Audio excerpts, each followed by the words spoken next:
А в Бишкеке обновляется внешний и внутренний вид общественного транспорта. Вот такие вот наружные рекламные наклейки удаляются, чтобы привести все в эстетический вид.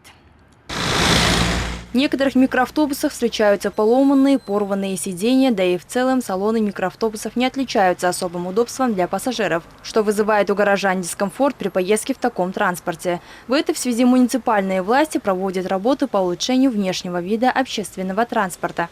Из-за того, что там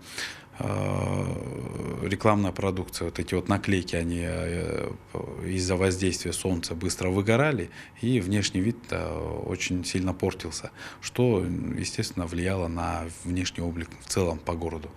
Поэтому было принято решение удалить всю эту рекламную продукцию и привести хотя бы в заводской вид, то есть в заводской цвет микроавтобусов.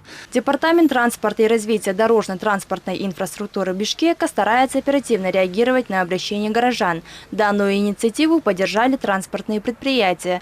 По словам генерального директора ОСО Хуюн, теперь внешний вид общественного транспорта выглядит опрятно. На машине, если реклама стоит, рядом едущий другой водитель может отвлечься на эту рекламу.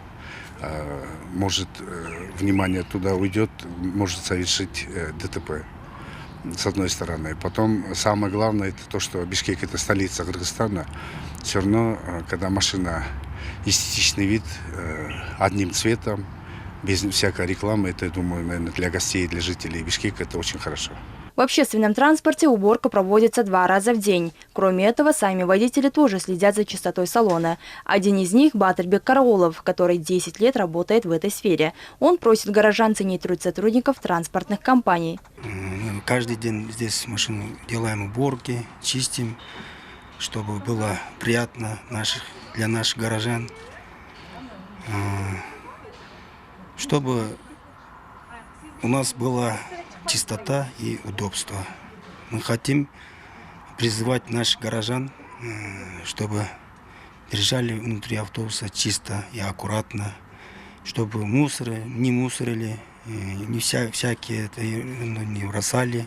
Напомним, частным перевозчикам было поручено привести внешний вид транспорта в единый заводской цвет, также привести в соответствие салон, обновить сиденья, чехлы, информацию для пассажиров и маршрутные указатели.